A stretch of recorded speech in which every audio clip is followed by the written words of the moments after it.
It always started with whispers. Never announcements, never open plans. Grave robbing wasn't the kind of job you posted on a notice board or bragged about in a tavern. It was a business of shadows, carried out in hushed voices with eyes darting toward the corners of rooms to make sure no one was listening. That night was no different. Harris had passed the word first, muttering over a drink about a cemetery on the edge of town that no one visited anymore. A place where the headstones leaned at drunken angles and the grass grew high enough to swallow your boots. He said there was a grave there older than most, a coffin sunk deeper than the others, and that inside it was something worth the risk of prison or worse. By the time the moon rose, the four of us stood at the edge of that forgotten ground. Harris, Riker, Dawson, and me. Harris was the leader by default, the one who claimed to know where the real treasures were hidden beneath earth and rot. He wasn't much to look at, gaunt, with eyes too sharp for his tired body. But when he talked, people listened, because he carried the kind of confidence that made even the impossible sound inevitable. Riker was younger, always chasing quick money and quick thrills, more muscle than brains, but useful with a shovel, and even more useful in a fight. Dawson was the skeptic, a man who complained about everything but never walked away when the time came. And me? I was the one who kept my mouth shut and my eyes open, which is why I'm the one telling this story now. The cemetery lay about a mile from the main road, hidden behind skeletal trees that clawed at the night sky. There were no lanterns along the path, no signs of caretakers, only crooked iron gates that had rusted until they no longer closed. The silence there was different from the quiet of the woods. It wasn't peace, it was abandonment, the kind of silence that made your breath sound like an intrusion. The headstones stretched in uneven rows, some toppled, some eroded until their names were lost. The air smelled damp, heavy with moss and the faint rot of long-dead flowers that had been left decades earlier. Every step crunched against gravel and brittle grass, and each sound felt louder than it should have, as if the earth was listening. Harris led us straight to the spot without hesitation, as though he'd walked this path before. He carried only a small lantern, its light too weak to push back the darkness beyond our circle. "This is it," he said, tapping the headstone with the toe of his boot. The stone was cracked, its top half leaning dangerously to one side, but the carvings were still faintly visible. Most of it was worn smooth by rain and time, but here and there I could see symbols etched along the edges, not crosses or angel wings like the other graves bore, but sharp curling lines that looked almost like talons scratching into stone. I didn't recognize them, and I doubted any of us did, but something about them made my stomach knot. Dawson frowned. "Doesn't look like anyone important," he muttered. "Name's half gone. Could be anyone. Probably nothing down there but a pile of bones." Harris smiled, thin and cruel. "Bones don't get chained down, Dawson. Not unless they're hiding something worth chaining." He leaned down, brushing dirt off the base of the stone. His lantern cast the carvings into stark relief, making the strange symbols appear to shift under the light. "Trust me, this one's different." No one argued. Not really. That was the thing about nights like this. Greed always drowned out doubt, and fear always arrived too late. We unpacked the shovels from the sack and got to work. The ground was heavy with moisture, the kind that clung to your boots and dragged you deeper into the muck. Each strike of the shovel sent clumps of dirt flying, releasing the sour smell of earth that hadn't been touched in generations. The sound echoed in the stillness, louder than it should have been, a rhythm that reminded me too much of a heartbeat. We dug in silence at first, the only noise the scrape of metal against soil, the grunt of effort, the wet slap of mud hitting the mound beside us. But the silence of the cemetery pressed harder with every foot of depth. The deeper we went, the more the air seemed to change, colder, yet thicker, as if the ground was exhaling something it had been holding in. My arms ached, my back screamed, but I didn't stop. None of us did. There's a kind of madness that comes when you're that far in. You start to believe the only way out is through. By the time we'd carved a pit 6 feet deep, sweat poured down our faces despite the chill of the night. The lantern above us cast long shadows that danced across the walls of the hole, stretching and shrinking with every flicker. Harris crouched near the edge, staring down like a general surveying his troops. "Not much further," he said. "Another foot, maybe 2, and then we hit it." Riker's shovel clanged against something solid, the metallic thud reverberating up the handle into his hands. He froze, glanced at Harris, and then started scraping the dirt away. Slowly, the shape revealed itself. A coffin lid, darker than the soil around it, streaked with stains that didn't look like time alone had left them. We paused, all of us, the silence thick enough to choke on. Harris broke it with a smile. "See?" he whispered. "Told you. This one's worth it." But as I stared at the exposed wood, I couldn't shake the feeling that we weren't uncovering something forgotten. We were freeing something that had been deliberately buried deep, sealed away from the world above, and the night, once silent, seemed suddenly to lean in closer, waiting to see what we would do next. The headstone looked like all the others at first glance, leaning, cracked, weathered by storms that had rolled over this ground for centuries, but the longer we stared at it under the flickering lantern, the more it stood apart. Time had stripped most graves bare, smoothed names into dust, erased epitaphs into blank stone, yet this one still held onto fragments. The lettering was nearly illegible, faint strokes carved so deep that even decades of rain hadn't managed to wear them away entirely. They were not the rounded, soft lines of the names we'd seen on the other stones. These were jagged, etched with purpose, as if whoever carved them wanted the words to endure longer than the body beneath ever would. The symbols along the edges disturbed me the most. At first I mistook them for crosses distorted by erosion, but as I leaned closer, their form sharpened into something else. Hooks and curls that spiraled inward, patterns that didn't match any church or faith I knew. They didn't point toward heaven. They curled back into themselves, closed loops that seemed to trap the eye. Each one was cut with a precision that didn't belong to the same crude chisel that had carved the name. These marks were deliberate, protective maybe, or binding, like the margins of a book someone wanted sealed forever. Harris crouched at the base, brushing moss away with impatient hands. "Look at this," he whispered, dragging his finger along one of the deeper carvings. "See how clean it still is? Whoever buried him didn't want him forgotten. They wanted him locked away." His voice carried an excitement that made my stomach twist. For him, this was confirmation that treasure lay below. For me, it was a warning.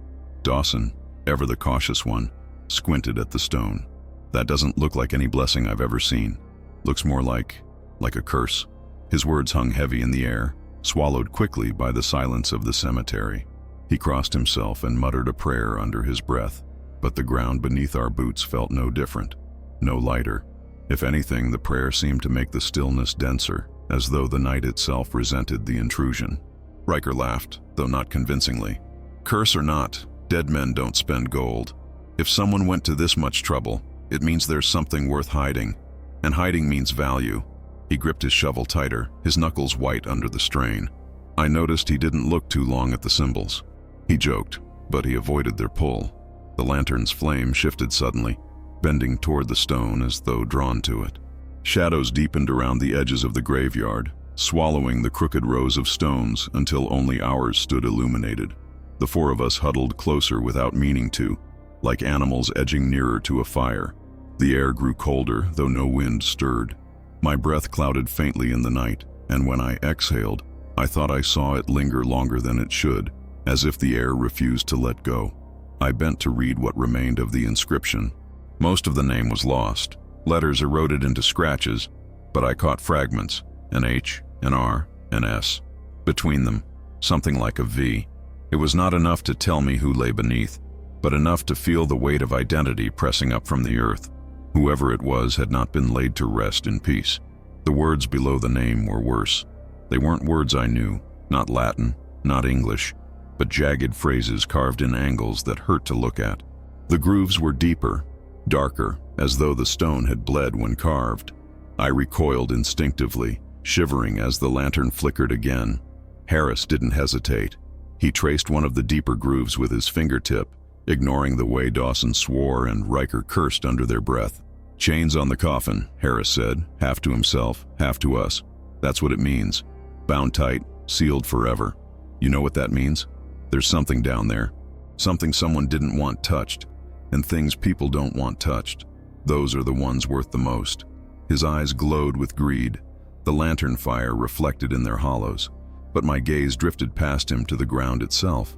The soil here was different, darker than the surrounding graves, heavier, as though it had been disturbed more recently despite the age of the stone. Each clump we had turned up seemed moist and resistant, sticking to the shovels like clay. I could almost swear it pulsed when we struck it, quivering slightly as though reluctant to let go of what it covered. I wanted to tell them to stop. I wanted to walk away, to leave Harris and his greed to the cold earth. But even then, even with dread clawing its way up my throat, I couldn't, because the grave had already chosen us. That's what it felt like, standing there staring down at that cracked stone and those twisting symbols. It wasn't us preparing to open it. It was the grave itself preparing to open for us. The lantern hissed as the flame shrank low, and in the half-dark, the carvings seemed to move, curling deeper into the stone as though retreating from the light. I blinked, shook my head, and when I looked again, they were still. But the image burned behind my eyelids like scars. Harris lifted his shovel, struck it hard against the soil, and the sound rang out like a bell. And just like that, there was no turning back. The first strike of the shovel against the earth was louder than it should have been. It cracked through the silence of the graveyard like the toll of a distant bell, reverberating across crooked stones and hollow ground. For a moment, none of us moved. Even Harris paused, his boot pressed into the soil, shovel buried only a few inches deep.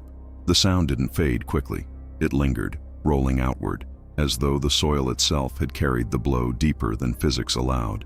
Then, as if nothing had happened, the silence returned, heavier than before, and Harris grinned, his teeth white in the lantern glow.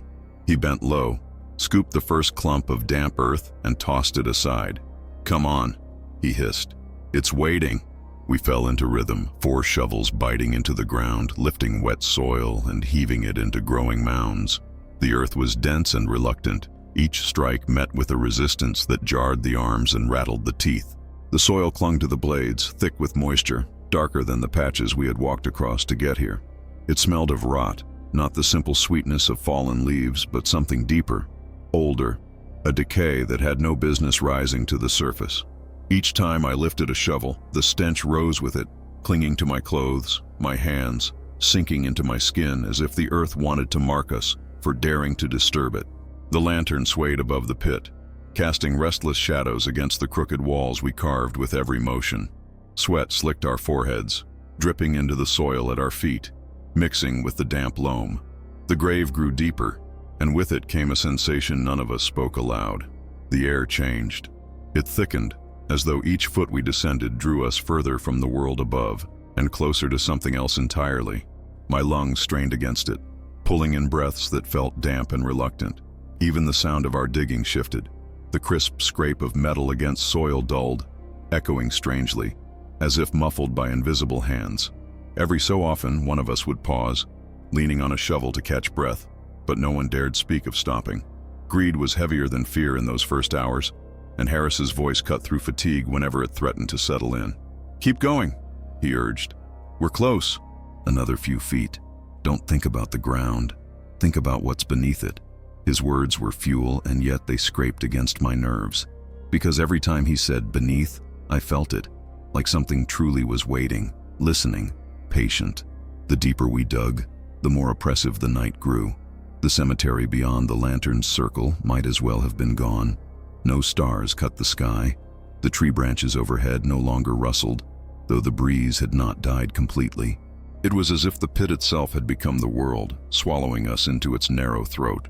Shadows clung to the edges, writhing whenever the lantern flame flickered, and though I told myself they were tricks of the light, I caught myself glancing at them more than once, uneasy with the thought that they were moving independent of the flame.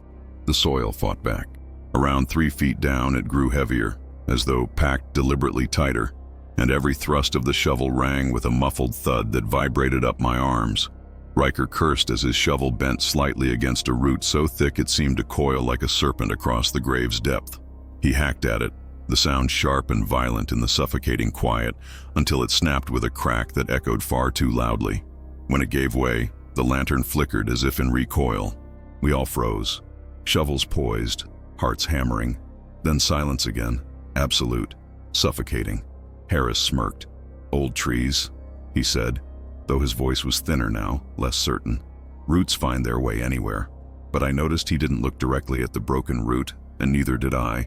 For in the raw wood of its center, I thought I saw something darker than sap, a shadow that pulsed briefly before fading into the grain. We pressed on. The pit deepened, earth piling high on either side until it loomed like walls, cutting us off from the rest of the world. My arms ached, shoulders burning, but I kept moving, driven more by dread than ambition now, because stopping felt worse than continuing. Stopping meant listening to the silence that pressed closer with every breath, silence that seemed to hold its own rhythm, like a heartbeat buried deep. At one point, Dawson muttered that the ground sounded hollow, that if we paused long enough, we might hear something moving below. Harris snapped at him to shut up, but I'd heard it too. The faintest suggestion that the earth itself shifted when we weren't striking it, a slow creak like wood under strain, as if something stirred far beneath. By the fifth foot, the smell had worsened. It wasn't just rot anymore.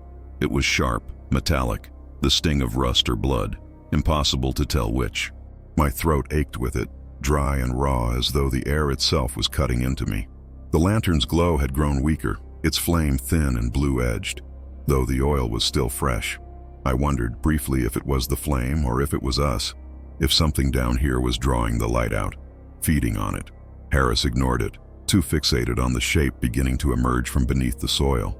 A line, straight and unyielding, stretching across the pit's floor. We cleared more away, and the outline of the coffin lid revealed itself, its wood darker than the soil around it, streaked with stains that had no place surviving centuries underground. When Riker's shovel scraped against metal for the first time, we all stopped at once. The sound was sharp, unnatural, the ring of iron against something buried. He knelt, brushing away earth with his hands, and the lantern caught on the edge of a chain. Rusted, yes, but unmistakable. A chain coiled tight around the coffin lid, digging into the wood as though straining to hold it shut. Harris's eyes gleamed, but none of us spoke immediately, because chains did not belong here. Not on graves, not on coffins. Chains meant someone had wanted this sealed, and sealed it had remained, until now. The silence after that discovery was worse than any before it. The earth seemed to sigh, a low groan that came not from the wind, not from the trees, but from the pit itself. My breath faltered. The shovel trembled in my hands, and though Harris grinned and muttered about treasure, about secrets buried too deep, I felt it fully then. The certainty that what we uncovered was not meant to be freed, but the ground was already broken, the coffin already exposed. And once earth has been disturbed, it cannot be unbroken again. At first it was nothing more than a whisper against the edges of awareness, the kind of sensation you dismiss as fatigue, a trick of nerves from too many hours bent over the shovel.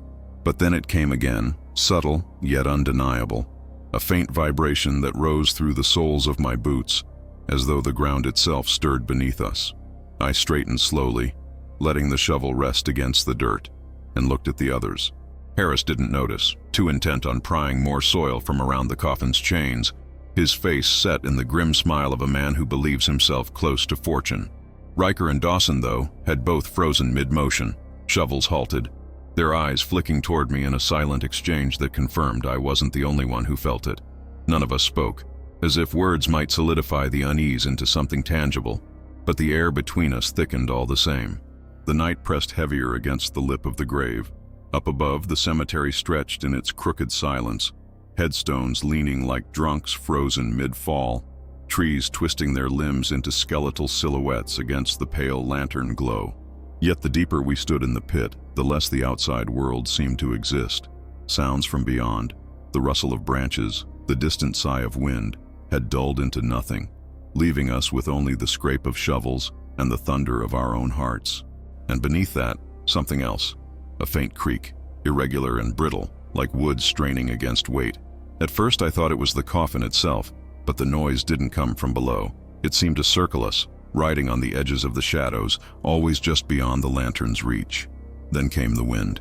It shouldn't have been possible in a pit 6 feet deep, but a sudden draft slithered down the narrow walls, carrying with it the stench of iron and damp stone. The lantern's flame leapt sideways, casting elongated shadows that danced across our faces. The carvings on the headstone above caught the light just enough to glow faintly, their spirals twisting into shapes that looked almost alive. Dawson swore under his breath, clutching the small crucifix he wore under his shirt, and I caught the tremor in his hands even as he tried to steady them. Harris barked a laugh, too loud, too sharp, like he was forcing sound into the silence to prove he wasn't afraid. But his laugh died quickly, swallowed by the night as though it had never happened. The soil itself seemed to resist now, clumping harder, clinging to the shovels with a weight that made every motion laborious. Sweat poured down my back, though the air had grown colder, an unnatural chill that raised gooseflesh along my arms. When Riker drove his shovel into the dirt near the coffin's edge, a sharp crack split the silence. Not wood, not root, but something else, brittle and hollow. He froze, his face blanching. We leaned closer, brushing soil away, and uncovered a shard.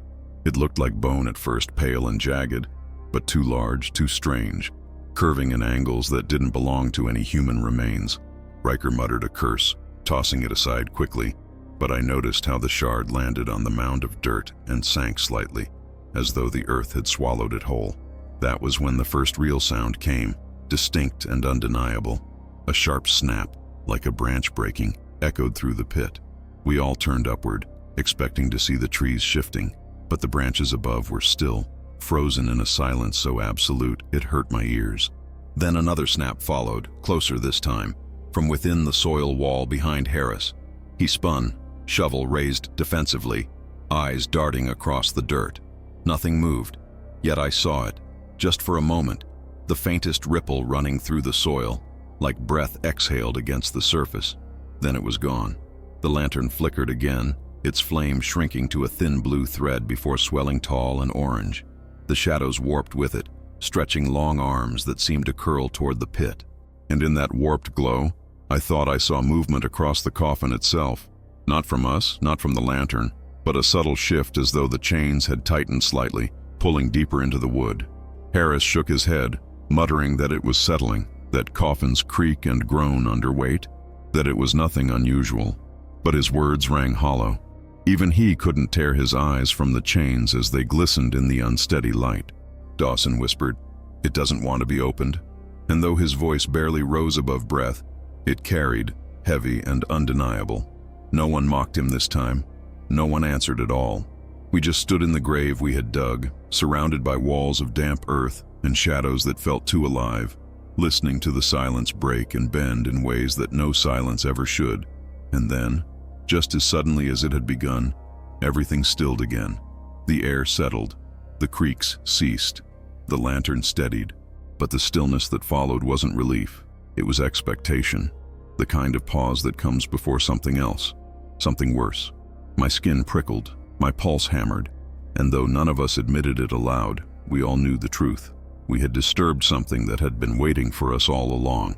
The final layers of soil gave way with an almost reluctant sigh, as though the earth itself was conceding defeat after holding back for so long. Our shovels scraped against wood again and again, each impact ringing louder, clearer, until there was no denying what lay beneath. We had reached it, the coffin, dark and swollen, its edges pressed tightly into the damp soil as if the ground had tried to devour it whole. For a long moment, none of us moved. We just stood there, panting in the shallow air of the pit, staring at the shape we had been chasing since midnight. What should have been triumph felt instead like trespass, and in the silence that followed, I realized every beat of my heart sounded too loud, like it might wake something sleeping. Harris broke the stillness first. His grin spread wide, unnatural in the lantern's glow, and he shoved his boot hard into the soil around the coffin to clear it further. "There it is," he said, his voice trembling between excitement and nerves. "Worth every damn shovel of dirt." The rest of us didn't answer.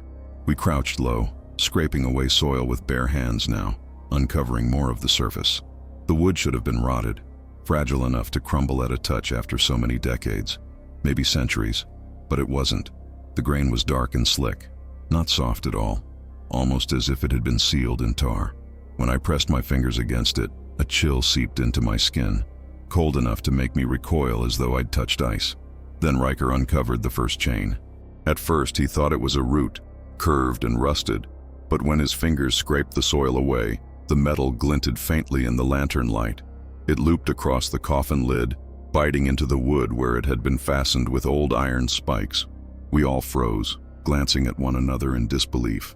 Chains didn't belong here, not on any grave I had ever seen. They weren't decoration, they were restraint. And the more we dug, the more of them we found. One coil after another, crossing over each other in a tight lattice that covered the entire length of the coffin. They weren't wrapped carelessly either. They had been placed with deliberate precision. Every link sunk deep into the wood as though someone had gone to great lengths to ensure the lid never opened again. "What the hell is this?" Dawson muttered, his voice tight, his face pale beneath the dirt. He made the sign of the cross without realizing it, his eyes locked on the rusted metal.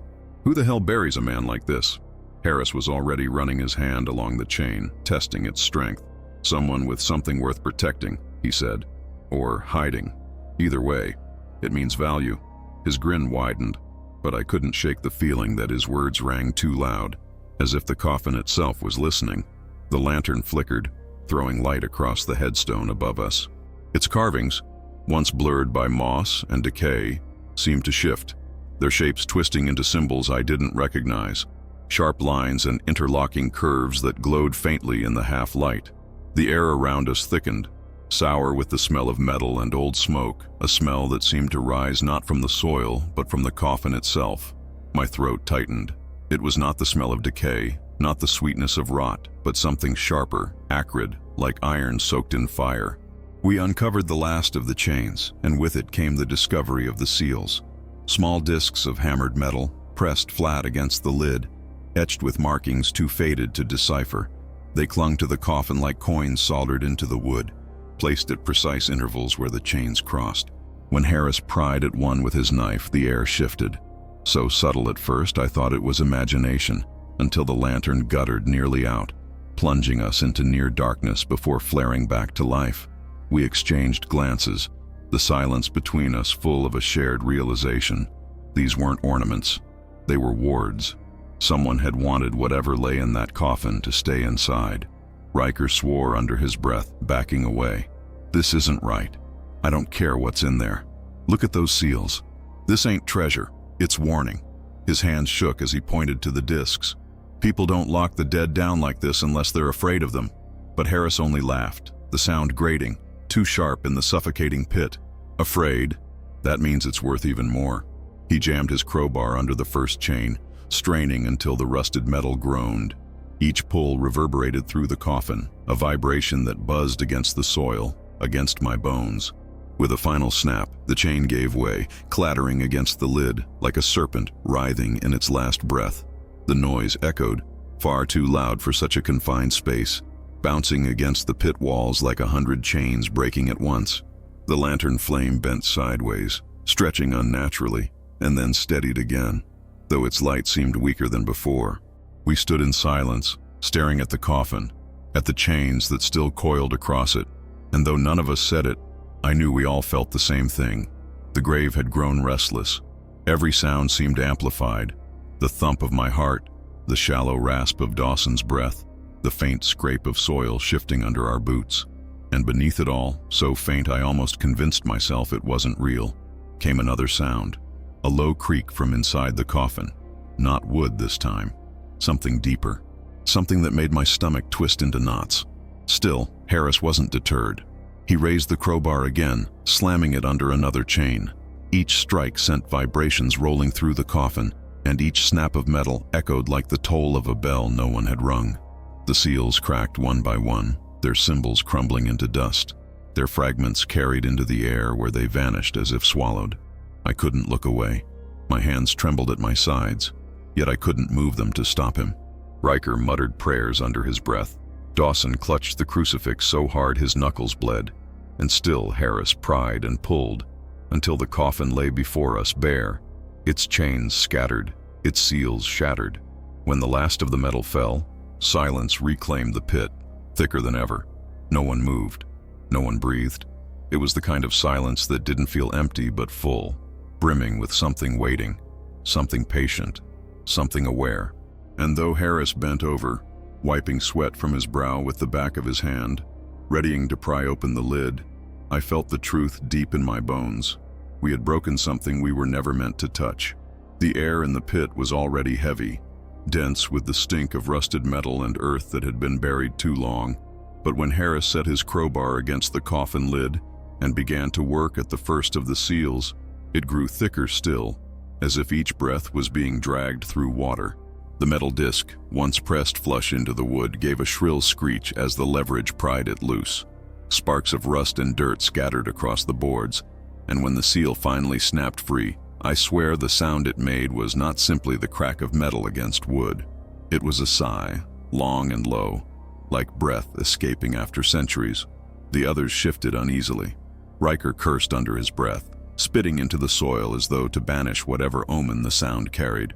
Dawson tightened his grip on the crucifix hanging beneath his shirt, lips moving silently in a prayer none of us had heard since childhood. But Harris only grinned, holding the broken seal aloft as if it were a trophy. The disc itself was strange. Even in its corroded state, its markings were clearer now than they had been under the dirt. They were not letters, not symbols I recognized from scripture or stone. They were sharp and jagged, crossing each other in ways that hurt to look at, as though the human eye wasn't meant to follow their full shape. When Harris flipped it over in his palm, the etchings seemed to shimmer faintly, catching the lantern's glow in a way rusted metal should not. For the briefest moment, I thought I saw them move, lines shifting like serpents curling back into place. Harris laughed again, brushing the dirt from his hands, and tossed the seal into the pile of soil. None of us saw where it landed. It was just gone. With the first seal broken, the chains loosened further, sagging into the pit like dead snakes. The coffin groaned again, louder this time, and the sound resonated in my chest like a drum. Harris wasted no time. He moved down the length of the coffin, prying at the next disc. This one fought harder, the crowbar slipping twice, gouging splinters into the wood. Each slip echoed like a gunshot, sharp and punishing. When it finally gave, the lantern flickered violently, its flame shrinking to a faint blue coil before erupting tall and orange once more. Shadows leapt across the soil walls, stretching into grotesque shapes that seemed to twist and lean over us. I looked up, half expecting to see someone standing above the pit, but the cemetery was empty, the trees still, the night unchanged, and yet the shadows lingered, distorted and wrong, as if they had taken on lives of their own. Dawson muttered again, louder now. "This isn't treasure, this isn't gold, this is cursed." His voice cracked on the last word, and though Riker tried to hush him, his fear infected the air. I felt it too, in the way my hands shook against the shovel handle, in the way my pulse pounded against my temples. Still, none of us stopped Harris. We could have pulled him back, dragged him out of the pit, abandoned the grave to its silence. But greed, or pride, or sheer stupidity kept us rooted there, watching as one seal after another gave way beneath the force of his crowbar. By the fourth disc, the smell had changed. What had once been rust and damp soil now carried something acrid, metallic, the sting of iron in my nose and throat. It was the smell of blood, but not fresh, not even the rancid sweetness of rot. It was older, sharper, more corrosive, as though the very air had been scorched with it. Each breath burned. Riker gagged, retching into the soil, but Harris only cursed him and pressed on, sweat pouring down his brow as if the work was costing him more than muscle. When the fifth seal shattered, I swear I heard a noise from within the coffin. Not the groan of wood, not the shift of settling remains, but a sound that belonged to a throat. It was faint, muffled, but clear, a moan, stretched and hollow, rising like air through waterlogged lungs. My skin crawled. Dawson dropped his crucifix into the soil, his hands trembling too violently to hold it, his lips stammering the same prayer over and over in broken fragments. Riker backed away, pressing his spine against the dirt wall of the pit as though he could escape through solid ground. And I stood frozen, every rational thought in me screaming to leave, to run, but my legs remained locked in place, as though the earth itself held me down. Harris paused for the first time then. His hand hovered over the sixth seal, crowbar still poised, sweat dripping into his eyes. He looked at us one by one, the grin on his lips faltering. For a moment, I thought he might stop, that perhaps he too had heard the moan, felt the breath of something shifting inside. But then his jaw tightened, and he drove the crowbar down. The seal cracked, dust scattering into the lantern light like ash, and with it, the last of the symbols broke. The silence that followed was not silence at all. It was the absence of everything, the air, the sound, the night itself. Even the crickets, the owls, the rustle of wind in the trees had stopped. The world above us seemed to hold its breath, and then, faint and slow, came a pulse. Not a sound this time, but a rhythm that beat against the soil, against the coffin, against the walls of the pit. I felt it through my boots, rising through the soles, crawling into my bones. A heartbeat, weak but steady, impossible but undeniable. The lantern guttered again, and when it flared back, I could have sworn I saw the wood of the coffin shift, swelling slightly against the weight of the chains that no longer held it down. Harris dropped the crowbar at last, his chest heaving, his face pale beneath the grime. "It's nothing," he muttered, though his voice quaked. "Just the earth settling. Just nothing." But it was something. We all knew it. The pit stank of blood and iron. The air thrummed with a heartbeat that could not be, and the coffin lay before us, no longer sealed, no longer bound, waiting only for the lid to be lifted. And though every instinct in me screamed to climb out, to abandon Harris and his greed to whatever waited inside, I found myself frozen, eyes locked on the dark wood, heart pounding in rhythm with the impossible pulse rising from within. For a long moment, none of us dared to move. The coffin lay before us, stripped of its chains, its seals shattered, its dark wood breathing with the faint pulse we could all feel in our bones. Harris's hand hovered above the lid, fingers trembling though he fought to steady them. His bravado, the laughter and taunts that had carried him through the night, had all but drained from his face. Still, greed, or perhaps the sheer terror of admitting he was wrong, drove him forward. With a grunt, he slid the crowbar into the seam of the lid and began to pry. The sound was unbearable, a drawn-out shriek of wood tearing against iron hinges, echoing in the pit like a scream rising from under the earth. The moment the lid cracked open, a rush of air escaped. It was not the stale breath of a coffin sealed for centuries. It was sharp and hot, carrying with it a scent that burned my nostrils and clawed at my throat. It smelled of iron, ash, and something else, something alive, though it should not have been. I gagged, coughing into my sleeve, but my eyes watered more from fear than from the stench. The lantern flame swelled and bent, drawn toward the opening as though something inside the coffin was pulling at it, feeding on the light. When Harris forced the lid wide enough, we leaned in. Unwilling but compelled, our eyes dragged to the sight within. At first glance, it seemed almost ordinary. A body, clothed in what remained of tattered burial garments, skin stretched taut and leathery over bones. But then the details sharpened, and the ordinary dissolved into horror. The flesh had not rotted the way it should have. It clung too tightly to the frame, too intact for the centuries that must have passed. The skin shimmered faintly, almost slick, as though some film of oil preserved it. The hands, folded neatly across the chest, were not skeletal, but fleshed, their fingernails long and cracked, digging into the fabric of the garments as though they had tried to hold something even in death. Between those hands lay objects, small, jagged shapes glinting faintly in the lantern's trembling glow. At first I thought they were coins, the kind placed for passage in some forgotten ritual, but their shapes were too irregular, too sharp. They looked like shards of something broken, fractured pieces of metal etched with the same strange markings that had covered the seals outside. They pulsed faintly, like embers buried in ash, each shard glowing for a heartbeat before fading, only to flare again in rhythm with the thrum we all felt beneath our feet. Dawson let out a strangled cry and backed against the pit wall, clutching at his crucifix like it was a lifeline. "That's not right," he stammered, shaking his head violently. "That's not decay. That's not human." His voice cracked, and the words dissolved into silence, swallowed by the oppressive air that pressed heavier with each second the coffin remained open.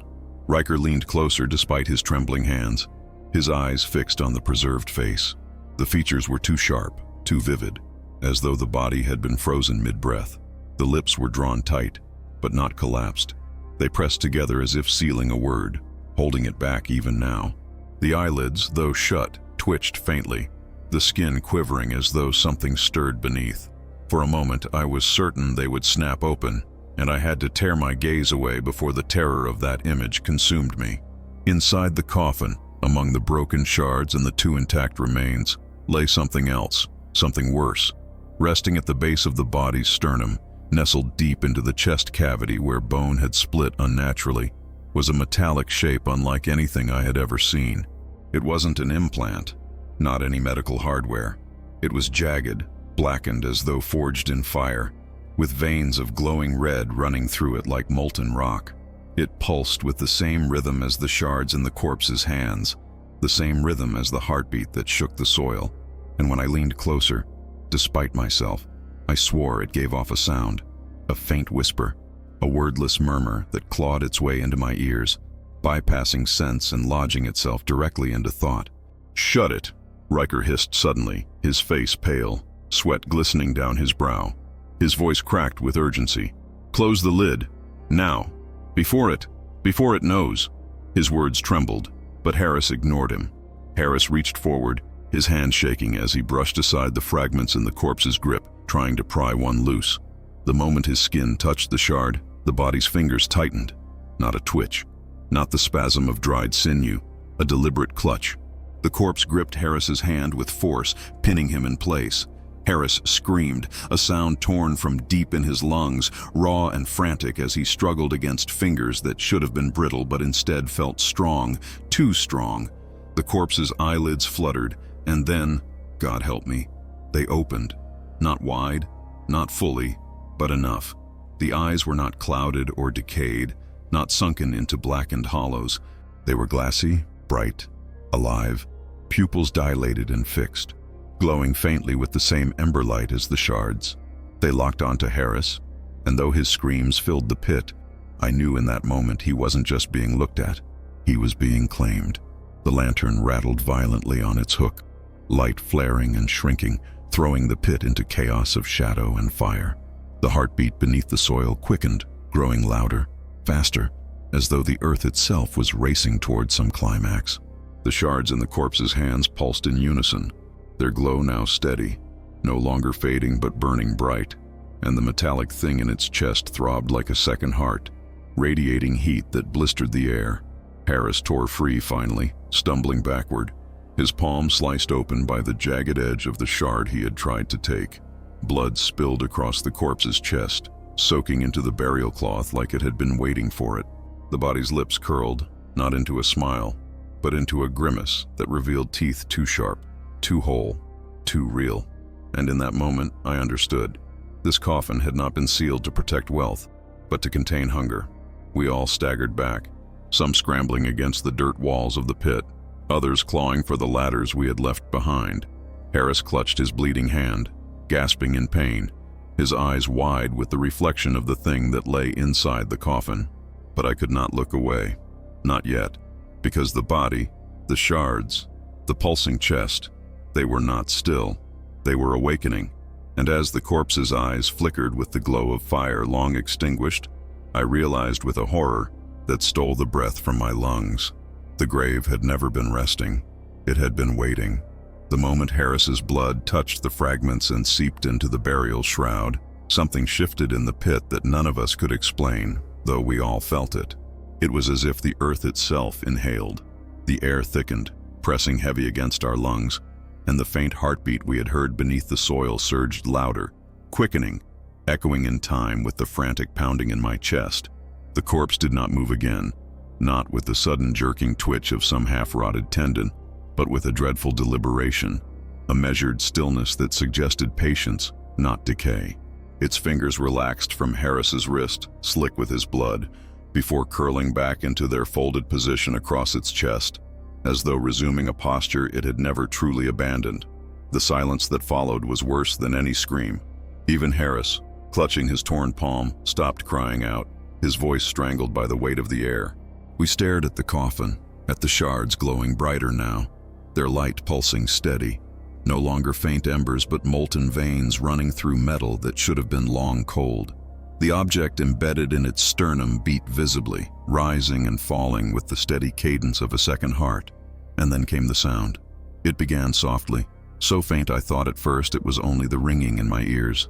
A low vibration, like the murmur of wind pushing against a hollow pipe, the kind of hum you feel in your bones rather than hear with your ears. But it grew quickly, layering upon itself, shaping into something closer to voices, many voices overlapping, whispering in tones too garbled to understand. They crawled along the walls of the pit, slipping into the crevices of the soil, climbing into the marrow of our bones until it felt as though the whispers were being spoken directly into our skulls. Dawson collapsed to his knees, both hands clutching the sides of his head, rocking forward and back as he muttered prayers through gritted teeth. Riker cursed and tried to climb out, clawing at the loose earth with his bare hands, his boots sliding helplessly in the dirt. Harris simply stared into the coffin, his face pale, eyes wide and unblinking as though he were already transfixed, trapped in the pull of those whispers. And me? I froze. Every instinct screamed at me to flee, but my body felt locked in place, pinned by the weight of the unseen voices. The whispers swelled, no longer just mutters but rising cries. Hundreds of them, layered and desperate. They came from the coffin, from the body, from the shards glowing like embers of a furnace long extinguished but never cold. At first, I thought they were in some language I didn't know, syllables twisting and breaking in ways my ears couldn't catch. But then I began to recognize fragments, single words scattered like bones among the noise. Release, hunger, blood. They slithered through the cries, recognizable enough to chill me but never clear enough to grasp their full meaning. The corpse's eyes flickered again, not opening wide this time, but twitching beneath their lids as though in a dream. Its chest rose, only slightly, only once, but enough for me to see the shroud lift and fall. A breath. Not the shallow gasp of a body waking after long sleep, but a deliberate inhalation, pulling air, or perhaps pulling something more, from the space around us. The lantern flame bent toward it, just as it had before, but this time it did not stop with a flicker. The flame stretched long and thin, drawn directly toward the corpse until the lantern itself rattled violently on its hook. Then, with a sharp pop, the glass cracked and the flame went out, plunging us into a darkness broken only by the dim glow of the shards. The pit was now lit with that unholy glow, faint but enough to see the outlines of each of us, our faces pale, our eyes wide with terror, and in that glow, shadows writhed on the walls, not shaped by our bodies, not shaped by anything in the pit. They were too many, moving in directions that made no sense, bending and folding like figures pressing against a veil. They leaned close, long arms stretching, mouths opening wide though no features were clear, only shapes that should not have been. The voices became screams then, a chorus of agony muffled as though from behind glass, as though the very ash and soil around us were trying to cage them. They surged in unison, growing louder until they were no longer whispers, but a collective cry that shook the ground beneath us. Harris stumbled forward, as though pulled, his bloodied hand hovering again above the corpse's chest. His eyes were glassy, his lips moving silently in rhythm with the voices. I grabbed his shoulder, tried to pull him back, but he turned to me with a look I will never forget. His face was his, but his eyes, they burned faintly with the same ember glow, and when he spoke, his voice was not alone. It's waiting. The words weren't his alone. They were layered, dozens of voices spilling from his mouth, male and female, old and young, all rising and falling in a hideous chorus. He shoved me back with a strength that wasn't his own, and I stumbled into the dirt, my breath torn from me as the voices surged louder still. The body in the coffin shifted again, its head rolling slightly to one side, its mouth parting. What spilled from it was not air, not a sigh or groan, but a sound that made my blood run cold. It was laughter, thin, broken, but unmistakable, a sound that did not belong to one throat but to many, overlapping, colliding, as though every voice we had heard in the whispers now spilled free in a grotesque harmony. The shards pulsed brighter, the chest piece throbbed with fiery veins, and for the first time since we unearthed that coffin, I believed we were not in the presence of something dead at all. We were intruders at a threshold, and the thing inside had only been waiting for the door to open. I scrambled to my feet, clawing at the side of the pit in desperate attempts to climb, dirt filling my nails, sweat burning my eyes.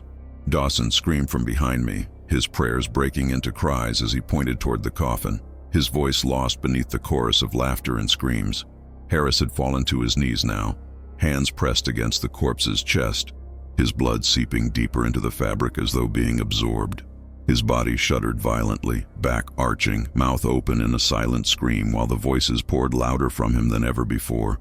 And through it all, the presence grew. It filled the pit, it filled our lungs, it filled our thoughts. It was not simply rising, it was reaching, not just to break free of the coffin, but to spill into us, into the world above, using whatever vessel would allow it. I realized then, with horror that hollowed my stomach that the seals had not been meant to protect treasure at all. They were meant to cage this, to lock away not just a corpse, but a chorus of the damned, voices that should have stayed buried forever. The shards pulsed once more, bright as burning coal, and the screams reached a pitch so sharp it rattled my teeth. I don't remember how I tore myself free, only that my hands found the ladder, and I climbed with a desperation I did not know my body possessed. As I pulled myself onto the surface, gasping under the cold night air, the voices still clawed at me, still echoing in my ears, as though they had already marked me. And beneath in the pit, the presence did not fade. It was awake now. I don't remember pulling myself out of that pit, only the raw, animal desperation that drove my hands to claw at the ladder like it was the last lifeline left to me. My boots slipped on the rungs slick with dirt. My chest heaved like it might collapse under the weight of my pounding heart, and every gasp I managed to draw burned with the acrid stench that had followed us out of the coffin. Behind me, the voices swelled, filling the night air even as I broke through the lip of the grave. They were no longer muffled whispers, but a scream that seemed to split the ground itself, echoing off the gravestones in a chorus of rage and hunger. The earth trembled beneath my knees as I scrambled onto the grass, coughing and spitting soil, my eyes wild as I looked back into the pit. Harris was still down there, bent over the corpse like a supplicant at an altar, his body convulsing in violent spasms as the glow from the shards lit his skin from beneath, veins illuminated with pulsing light that was not his own. Dawson tried to haul him up, but the moment he touched Harris, he recoiled as though burned, screaming as if something invisible had seared his flesh. He stumbled backward, fell against the dirt wall, and shrieked prayers at the top of his lungs, his voice shredded by terror. Riker had already abandoned them, clawing up the opposite side of the pit with a frantic strength that tore his fingernails down to the quick. His face was ghost white, his mouth stretched in a silent scream, his eyes fixed on the thing rising from the coffin. I shouted at them, words I don't even remember, but my voice was lost in the storm of sound rising around us. The pit was no longer just a hole in the ground. It was a wound, bleeding noise and light, shadows spilling out as though the earth itself had been gutted. Shapes writhed in the glow, stretching upward with arms too long, mouths opening wide though no features were clear, only silhouettes pressing against the air itself. One of them reached the edge, its shadowed form spilling across the grass beside me, and I felt the cold slam into me like water. It wasn't the chill of night air. It was deeper, a frost that crawled into my marrow, freezing thought, paralyzing breath. My body shook as though drowning in ice, and for a moment I thought I would collapse into its grasp. But then I ran. God help me. I ran without looking back, my legs carrying me faster than I thought possible. The cemetery spinning past in blurs of crooked stones and twisted trees. My breath tore at my throat, each inhalation sharp and ragged. But I didn't stop. I couldn't. Behind me, I heard Dawson scream again, a sound that cut short too suddenly, choked off into silence. Then came Riker's voice, shouting my name, begging me not to leave him, before his cry was swallowed by the chorus rising from the grave. Harris never spoke again. His screams had long since merged with the others, indistinguishable from the multitude of voices that had claimed him. I reached the cemetery gates, half blind with terror, my chest threatening to burst. The iron bars loomed like salvation, and I threw myself against them, wrenching them open with a force I didn't know I had. The moment I stumbled through, I felt the weight of the air lessen, just slightly, enough for breath to scrape back into my lungs. But the voices didn't stop. They followed, carried on the wind, weaving through the trees and whistling across the grass like a storm that would never break. I ran down the dirt road, my boots slamming against the packed earth, my shadow stretching ahead of me in the dim glow of the moon. Every time I looked back, I swore I saw more shadows in pursuit, not solid, not whole, but drifting like smoke, always just at the edges of sight.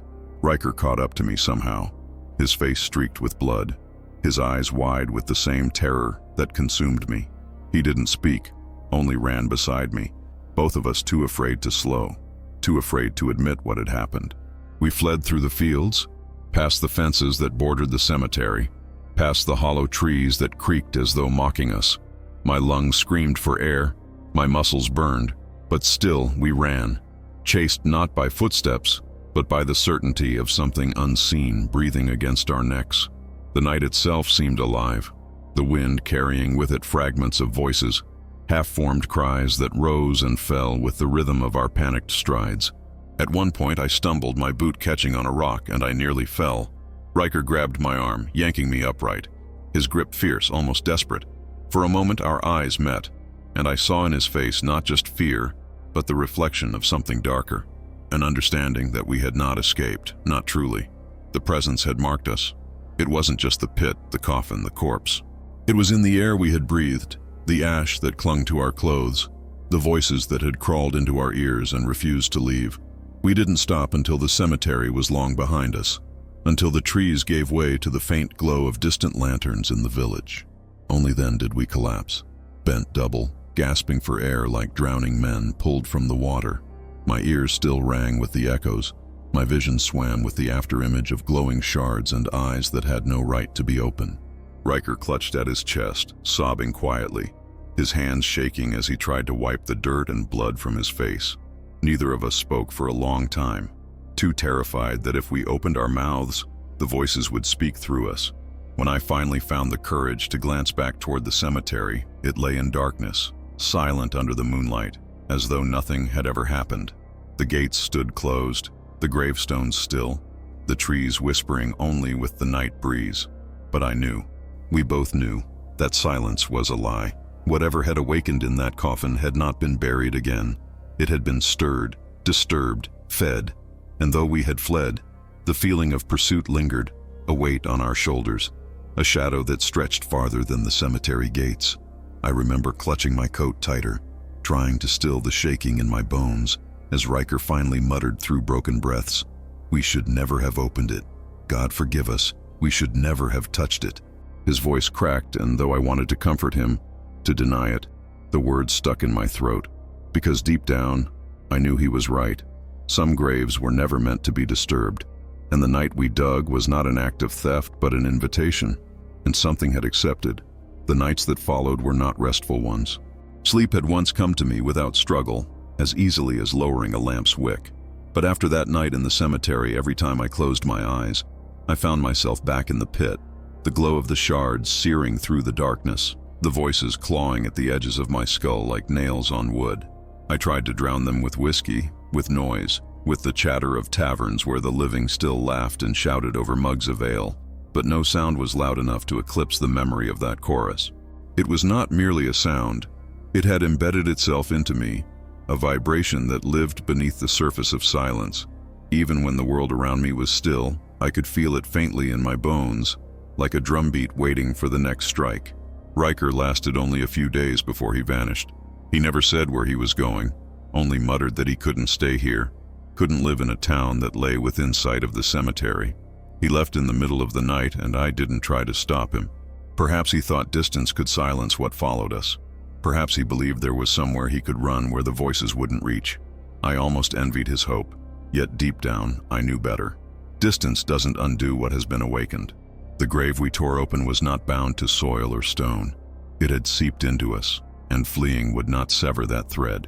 I stayed, not out of courage, but because leaving felt pointless. My body moved through the motions of life, hands splitting firewood, feet treading the road to market, mouth forming greetings to neighbors who had no idea what horrors lay beneath the earth they walked on. But my mind remained trapped in that pit, circling endlessly back to the moment Harris's blood struck the corpse's chest, back to Dawson's strangled prayers, back to the moment I realized the seals were not placed to honor, but to cage. And in that realization came the heaviest weight. We had not only broken the barrier, but had fed the thing within, given it voice and breath and memory. At night, when the wind scraped across the shutters, I often thought I heard it again, the whispers layered like a choir too vast to be human. Sometimes, in the blackest hours just before dawn, I swore I heard Harris's voice among them, crying out in anguish or rage. Once I even thought I heard my own name spoken, soft and low, the syllables drawn out like a caress and a threat intertwined. I would wake with my hands trembling, sweat chilling my skin though the fire still burned in the hearth. And always, in those moments, I knew the truth. The presence had not been buried again. It had seeped out. The villagers never knew what happened. They never saw the pit we left gaping, the tools abandoned in the soil, the claw marks of our frantic escape. The caretakers filled it in days later, cursing the vandals who desecrated the grave, shaking their heads at the sacrilege but never daring to dig deeper than necessary. The grave was resealed with fresh earth, the tombstone righted, as though the dead were put back to rest. But I knew better. The earth is only a blanket, and what we uncovered was not something that could be tucked away again. Sometimes, when I pass the cemetery gates, I pause and listen. The wind rustles the grass, the iron groans faintly with age, and for a moment everything appears ordinary. But if I linger too long, I swear I can hear it. That same faint hum I felt first in my bones, the low vibration of countless voices pressing against silence. It's subtle, easy to dismiss as imagination, but I've lived too close to it to pretend. It's not gone. It's waiting, patient as the grave itself. I've never returned to that specific tomb. I wouldn't dare. But in my thoughts, I revisit it constantly, tracing the symbols carved into its stone, recalling the unnatural chains and seals, wondering who had the foresight to bind it and who had the misfortune to die with it. And I wonder most of all why we were so foolish, so greedy, so blind as to believe we were digging for treasure. What we unearthed wasn't gold or relics. It was hunger given shape, voices given cage, and once freed, cages seldom hold again. The others are gone now. Dawson, I heard, lost his mind before the season turned, wandering the roads barefoot and screaming at unseen shapes until he disappeared into the woods, never to be found. Harris, I cannot say. Perhaps his body was left in that pit, claimed wholly by the thing we disturbed.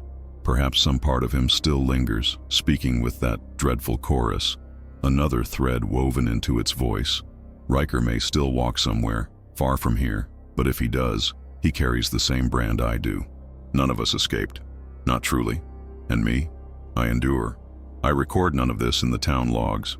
I speak of none of it to the villagers who wonder why my eyes look hollow, why I startle at the rustle of dry leaves. I live with it in silence because silence is the only shield I have left.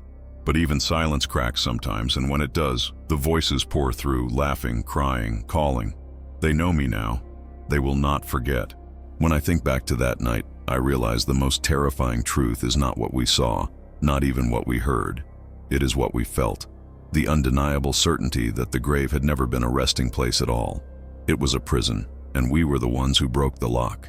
In our greed, in our ignorance, we loosened what others wiser than us had bound. And in doing so, we gave it new strength. That thought gnaws at me in the dark hours, more than the memory of the screams, more than the sight of shadows moving where shadows should not. Because if that coffin was a prison, then there may be others waiting, others sealed.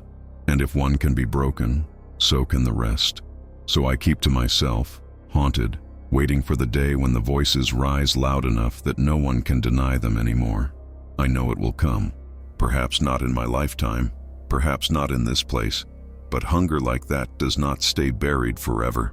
We opened a door that night, and some doors can never be shut again. They say graves are places of peace, where the dead rest and the living find comfort. But when I think of that night, when I hear the echoes in the silence, I know peace is not always what lies beneath. Some graves are not meant to be disturbed, because not everything buried has truly been laid to rest.